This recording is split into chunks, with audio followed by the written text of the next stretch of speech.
Hello, hello, hello. Welcome back to another episode of Teens Biz Talk. We are so excited today. We are here to talk with someone who has been in the entrepreneur space for quite a bit, in addition to the traditional business space. And he's got some things to share with us. I don't know. I really think it's going to be some things that you've probably not heard of, but you're definitely going to come away from this episode having learned something, ready to make your mark in the world. Of that, I am sure. So before we get started, I just want to say that this episode is being sponsored by Bateman Empowering Educators. At Bateman Empowering Educators, we take away the trial and error method of your teenager learning about money and replace it with a practical blueprint to equip them to create a 5-star financial future. So be sure to click on the link below for more information of what resources we offer for that. So now let's jump into it. We are here today with Mr. Reggie Manning. Hello, Reggie. How you doing, Tara? Thanks for having me on the show. Thank you. We're so excited that you were able to take some time out of your very busy schedule to be here and share some gems with us. So let's just get right into it. If you can just start by telling us a little bit about yourself and what you do. Yeah, sure. So again, thanks for having me on the show. And we talked before, and just kind of give a high level background. I'm originally from North Carolina. Grew up in a small town down on the coast, and had opportunity to go to undergraduate at UNC Chapel Hill. There I studied psychology. From there, I had a stint in education as well as banking. Had desire to go into business, and I wanted to kind of refine my business skills. And so also from there, I had the opportunity to pursue business school at the Clark Atlanta University in Atlanta, Georgia. From there, I got a master's in marketing and launched my professional career as a marketer for FedEx Corporation here in Memphis, Tennessee. So got a chance to work in their headquarters to really refine the skills that I learned in business school to manage a $2 billion brand as well as $700 million brands in the company. Throughout that process, had some opportunities also in the local community to give back and help start a charter school. School went well and had an amazing team. And so kind of got interest in entrepreneurship more in the refined space there because a group of guys and gals got together and started a school. Well, while working at FedEx, our school did well. And as a board member, we looked to scale and grow it. And so I had the opportunity again to really quench that first leap into entrepreneurship of being starting the school and scaling it from 400 kids and looking to build a network of charter schools here in the city. So I left FedEx, was the first leap into entrepreneurship, good corporate job, to go out into the unknown and scale a network of schools. And I give you the abbreviated version of it, but however, over the first 4 years, we went from, one school location and 400 kids to 1,800 kids, 5 schools, and $20 million in operation from $4 million in operation in 4 years. So with that, we had a lot of skills, a lot of learned lessons on personnel, growing business, operations, facilities, business, lease, contracts. So I got a chance to really put all those skills I learned from graduate school, undergrad, as well at FedEx to help out the community and grow a school. Well, from there, more entrepreneurship opportunities came about. And to give, again, the abbreviated version of it is that I was able to, and today, launch ventures in education as well as marketing, consulting, in addition to the pharmaceutical service industries, and more recently in franchising brokerage. So that's kind of the long and short of kind of how we got here, and we can kind of dial into some of the specifics as we move forward. Sure. Wow. Several different industries there. I definitely want to get into a couple of them. I do have a question though. So I heard that you started off kind of that traditional route of graduating high school, going into college, getting that type of corporate job. So when you began to make the transfer from the corporate world of business to the entrepreneurship world of business, were there any challenges that you found, or any obstacles in terms of making that transition? Yeah, I think the biggest challenge was mentally.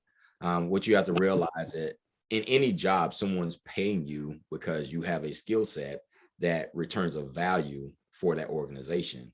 The question is, do you believe enough in that skill set to apply it in a way to create value for yourself and for another organization? Ooh, that was a gem right there. Wow. Do you value it to create it for yourself? Huh. Okay. But think Um, about, like, mhm, yeah, they're not paying you just to say we think you can do work or we think you right. have value. Like that dollar amount they pay you is commensurate with what a fraction of the value you're providing, not even a dollar for dollar, because otherwise it wouldn't be a good investment in you as a employee if you weren't generating more value than the value what we're paying you. So it was more of a mind shift of entrepreneurship to say, how do I contribute back? And do I believe in myself? Like at the end of the day, it was a question. You look in the mirror, it's like, they believe in you, they pay you. Do you believe in you? Mm, wow. That's good. That's actually something that I have been challenged with for a little bit. So let me just take a moment here, listeners, and let you know. Full disclosure: I do have the pleasure of knowing Reggie outside of just this particular interview. It was my pleasure to be able to be a colleague with him while at grad school. Um, so I have had that opportunity working with him in school, working with him outside of school. He's been a huge help to me just in terms of business, but I do like how you put that out there, that it does start with our mindset first before we can make it reality. So you mentioned again with moving from between school to school and then into business and then creating your own type of business opportunities. I would imagine a part of your success, maybe, and please correct me if I'm wrong, had to do with networking. And so, if you could just talk a little bit about that. I know we're kind of moving from the traditional everybody meeting in a conference room in a three-piece suit, passing out business cards. So, if you could just talk a little bit about networking, why it's important, and for young entrepreneurs, how can they approach it? Yeah, I mean, I feel networking is everything. There's a lot of books written on it, a lot of articles written that, your net worth is tied to your network. Mhm. So it's less about, what you know and more about who you know. Because if you know a lot and you don't know anyone and no one knows you, then what's the value of what you know, right? It's like a gem underneath the rock. So networking and getting to know people is paramount. Like just throughout organizations as well as just in personal relationships and business relationships. It's more about being curious. Like you'll hear it as a theme of mine, like just be curious. In many instances, as people just get to know who they are, what makes them tick, how do they get to where they are. As you can tell, people like talking about themselves. You ask them a question, they love, that's their favorite subject is themselves. So it doesn't take much to get to know someone and understand, like from a networking standpoint, what's going on with them. I think the biggest challenge that many of us have around networking is listening. When you ask someone a question, let them talk. Understand Wow. what they're saying versus interjecting like what you know. So be curious and listen. You got two ears and one mouth. And I'm doing more talking than I normally do in any exchange because you're asking me to talk about it. But in networking standpoint, you really want to just ask the questions, and there are tips and probing and opening questions to help you out with that. But what you will find is that you start asking people questions about themselves and how they got or how they've done something, they'll get to talking. And at the end of the conversation, the more questions and you let them talk, they'll really like talking to you. You know why? Because you let them talk about themselves. I love it. I I love it. challenge you to try it. Just make a conscious effort to ask questions and just listen and follow up those questions with more questions and less about yourself. Great advice. Great advice. So going back to, you did share about the different industries that you worked in and your transition of business with the charter schools, which was, man, very impressive, and how wonderful that you were able to impact that many students in terms of another form of education, not the traditional public school education, but being able to offer it through the charter school type of education. How do you decide what type of business opportunities that you actually want to pursue? I would imagine you're presented with business opportunities often. So how do you decide, you know what, I do want to follow this path, or I want to follow this path? Yeah. And I think, it just varies where you are in your career and in life, right? Like my criteria for what businesses I want to be a part of invest is quite different than someone who's 14, 15, or 20. And the reason is that I've been exposed to various different models. I know it works well for me. I know this isn't something I want to be involved in because of these reasons, or I really like this for that reasons. But if we just back up, one thing that I learned was a podcast or story with Jack Ma. Jack Ma, the founder and creator of Alibaba, and something that he said, and then I'm quoting as best as I can. But what he said, like in your 20s, just find a job. Like as you get young, find a job, learn as much as you can. Just learn everything you can about that industry. In your 30s, just start finding things that you really like to do and that you halfway, just be curious, right? Like try this and just try things, try whatever you can. And then in your 40s, you really need to dial in and doing things that you're really good at. It's not a exploration of trying to figure it out. Like you've had 40 years to figure out what you're really good at. So it's at this point, you really need to dial in and do the things that your skill sets and your strengths align. And there are ways to ascertain what your strengths are and your skills, and just look back and ask those who are close to you. And then in your 50s, it's more about impact, and the 60s is about legacy, right? So that's high level kind of what he said. So as you get older, you kind of figure out, like, I like these things. I've tried these things. I'm really good at those things. So double down on things you're good at, but you have to realize what you're good at before you can just only focus on that. Okay. Figuring out what you're good at. So as you were doing that, and as you were, like you said, in your younger years, just being curious, trying different things, I know something that I've come across over the years are what are called what are they called? The personality assessments, right? And I know there's a lot of them that are out there, and I think I've done 5 different ones. I don't even want to start naming them all because I know there are quite a few. But would you recommend that a young person who maybe is considering entrepreneurship, that they should participate or complete one of those assessments? And I just ask that because they are starting at an earlier stage, so they don't have the opportunity or the experience of the years for a little bit later to be able to figure out what it is that they really, really like or are really, really good at. Yeah, no, Myers-Briggs is a really good one, as well as Strength Finder, just to kind of help you identify. But early on, I really say just be curious and just try things. Like there is a parameter where you can't do something because now you started this. And chances are, whatever you start at 15, 20, 30, whatever, you're going to start something else, or it may not be the last thing you start. So don't hold yourself that this is the final arc of what it's going to be.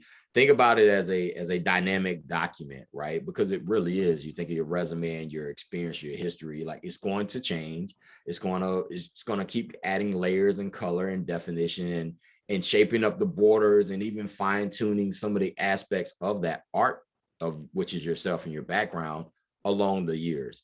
Cut yourself some slack, try some things. Failing is what? First attempt at learning. First attempt at learning. So if you fail, just learn from it and keep moving. Find something you like, or find something that you're curious. Great.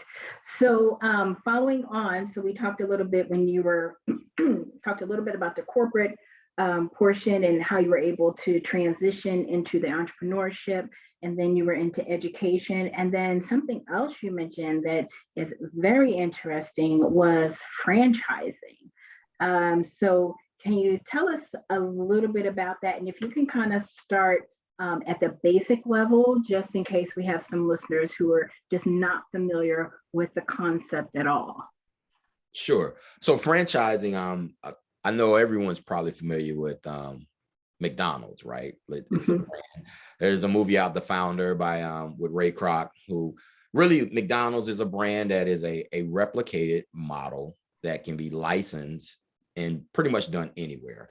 And so if you look at McDonald's as a franchise, they sell you the license and the building to sell hamburgers. And as a return, you get all the expertise, knowledge, and resources, branding that McDonald's has provided throughout the years as part of your business model to enhance the opportunity for you to be more successful. It's proven, it's consistent, and it's also a franchise that's federally regulated. So in a franchise model, you're really buying a license to replicate a business model instead of trying to create it on your own and bumping your head and figuring it all out. You can plug into a system, replicate it in various areas, and then go from there. Okay. Well, that sounds like it really might be interesting for someone who wants to get into having their own business, but maybe doesn't have the resources or the wherewithal to, create something out of nothing. Are there restrictions? Can anyone who kind of, has the money and the want to have a business get into franchising? Is there something you would recommend people do before they delve into franchising? Yeah, I mean, so it's a process like anything else. Short answer is like you can get into it. Franchises are what they considered awarded. So it's like any type of interview or partnership, right? Like I'm giving you the opportunity to represent my brand. I want to make sure that you as a person with your background experience will be a great representation for my brand. And together we can work well with leveraging the branding, the opportunity, the success that we've already have for you to do it in a various market. So you want to put your best foot forward. It's almost like you're being in business for yourself, but not by yourself. And there's various models in which you can do that. In the brokerage business and consulting, what I do is help people go through a process to understand what's the best opportunity, make sure you're reflecting, asking the right questions and understanding like what you're getting into, and then putting you with opportunities that you may not explore based off your background, industry, and interests. Very interesting. So what I'm hearing, even with the franchising and how it's it would be awarded to someone, right? Someone would make that determination, kind of, would this be a good fit? Or even as an entrepreneur, if you were starting your own business, you have your own idea and you're kind of starting from scratch. When I think about what's required, well, one of the things that are required to be successful, I think about discipline. If you can just talk a little bit about that. What are your thoughts on discipline? What are recommendations for someone to be able to grow in being disciplined? Yeah, discipline is, it's a tricky one, right? As humans, some of us have it comes easier to us, and others we struggle. But really, discipline is the ability to, it's also known as like grit, like doing something that may be challenging and continue to do it in spite of. My opinion on discipline is like, your distance is based off your discipline. Like one step after the next. Like you're not going to get a mile if you don't take a step one after the other. You may get tired or you may not feel like it. But you really have to put a framework of discipline in that supersedes your feelings, right? Like in everything, my wife said, Reggie, how'd you feel like going to do this? And I was like, it's not about how I feel. It's about what has to be done. So are you guided by your feelings or are you guided by your discipline, which should be attached to your goals? Wow. So do you have any thoughts or recommendations?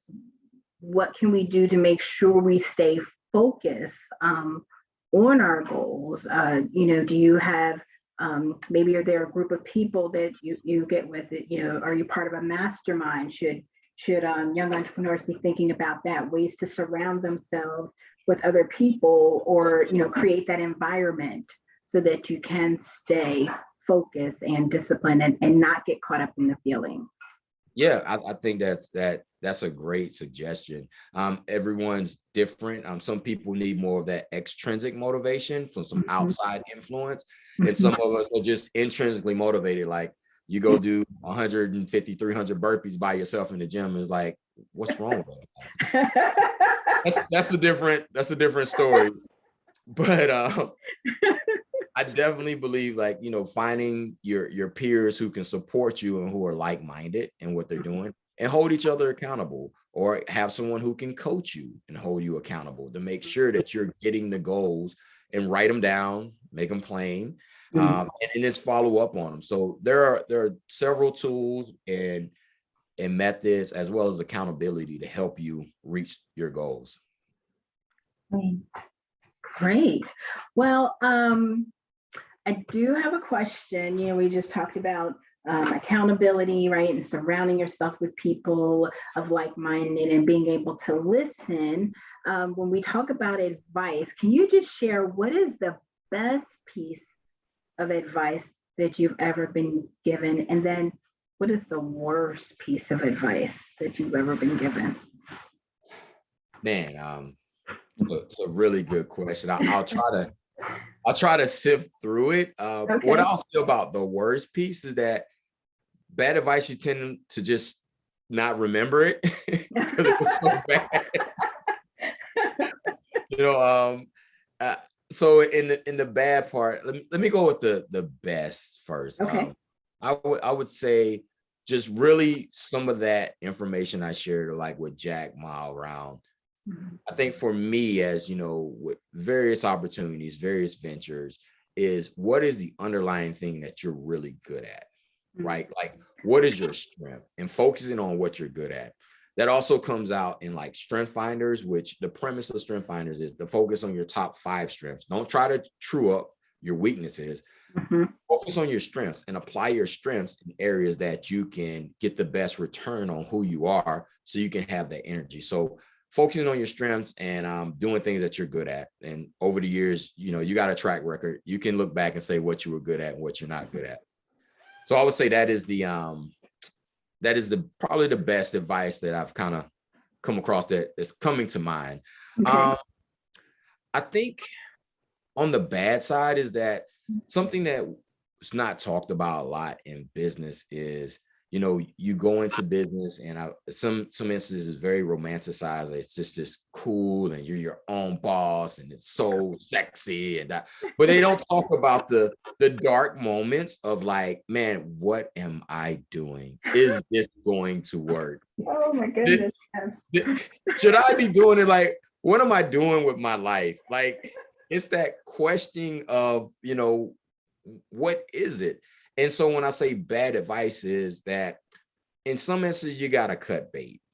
Like, you gotta be able to take the sickly, non-fledging thing and take it behind the barn and put a bullet in it. Like, it's instead of holding on to something that's not serving you.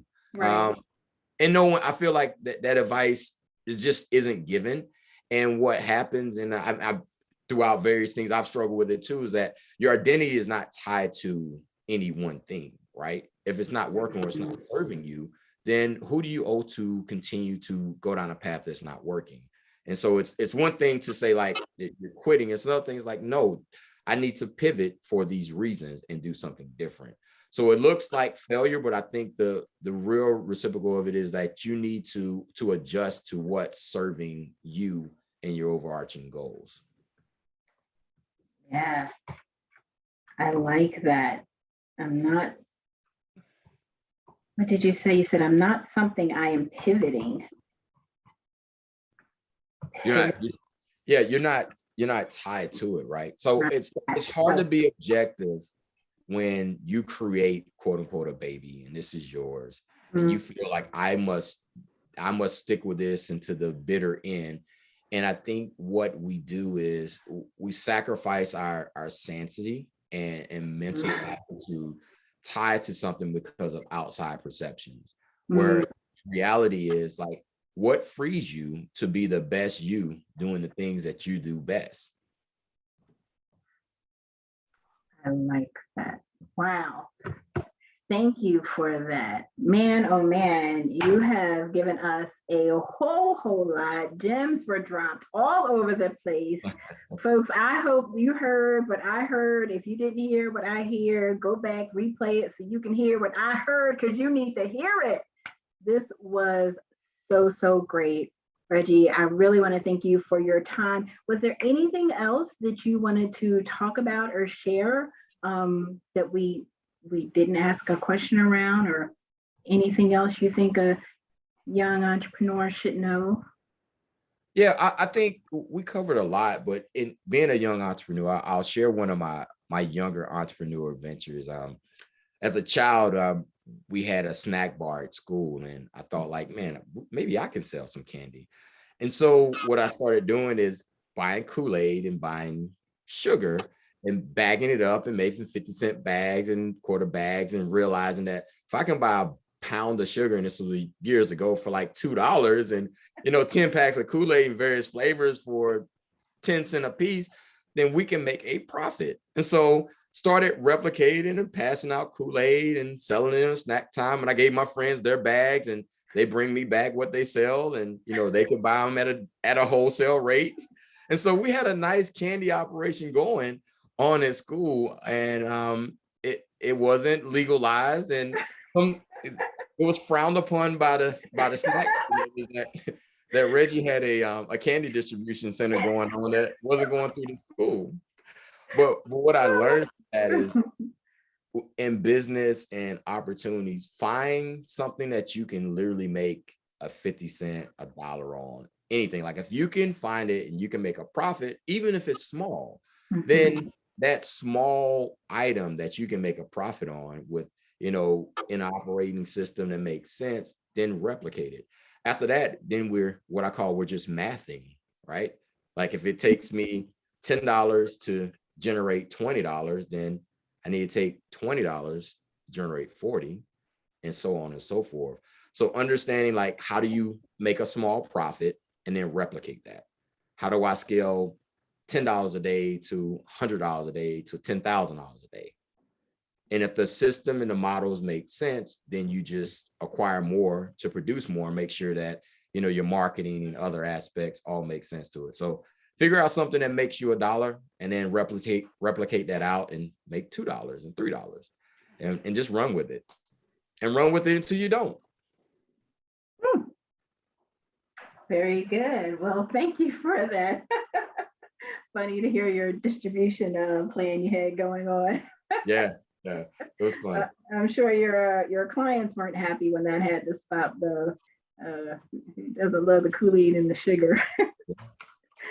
Okay. One more thing also. So I am a voracious reader. I know some of our listeners are also, and some of them aren't. Maybe they're not ones to, you may not be one to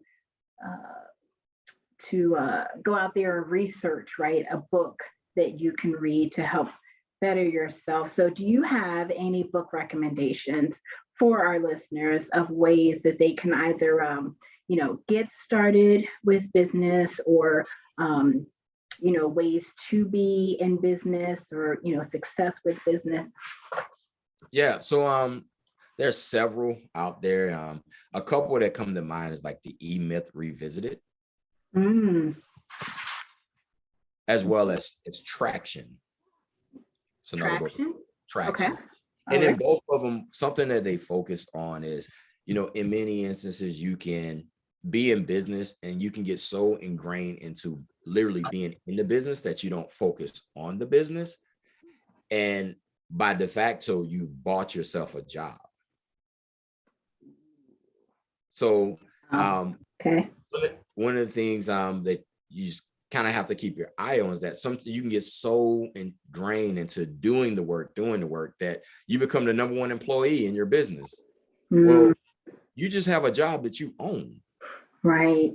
And so thinking about how you can get out of the business and work on the business and scale it is the opportunity to have something that creates that lifestyle and all those things that are like, sensationalized around business that you want to make sure that you're capable of doing.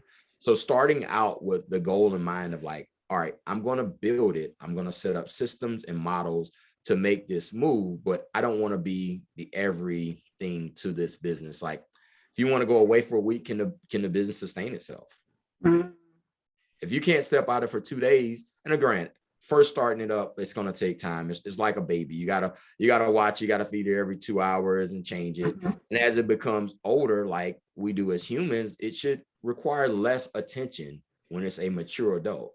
The same thing with business. But if it's something where you're whatever the time span may be, call it 5 years, and you're still treating it like a 2-month-old, then something's wrong there, right? Like it's not. Right. You can get your own cereal at 10. Like I should Right. and spoon feed you. So those are a couple of books that come to mind. Think and Grow Rich is another classic of just keeping the mindset. Yeah, so those are a couple. And Think and Grow Rich, a Black Choice by our professor, Dr. Kim Bro, is also awesome. His content is amazing, and it helps, with the mindset and just framing up what it's like to be in business and talking to people who have been successful as executives as well as, as entrepreneurs. So I think mindset is key, as well as just, focusing on opportunities to grow and expand and doing what you're good at, right? Like I like to focus on, don't do something that you don't like, because you're not going to be great. So find a thing that you like, do it well, solve some problems, and have a little fun. Got you. Great. All right. Well, thank you so much. Again, just gems upon gems, great information upon great information. Thank you again for taking time to talk with us today. For those of you who maybe are listening and are thinking like, man, I don't really have an idea to get started, you definitely want to click the link below and grab my guide, 20 ideas to get you started in paid in business. I have some really, really good ideas in there. And no, it's not just, start a blog. It's not one of those. They are really, really good ideas that you can get started with your business to start getting paid. So yes, that is all that we have for today. Thank you again for joining us. And I just want to remind everyone, everything in creation was created with a gift inside of it. That includes you. So go out and share your gift with the world. Thank you all for listening in today. Have a great one. Thanks.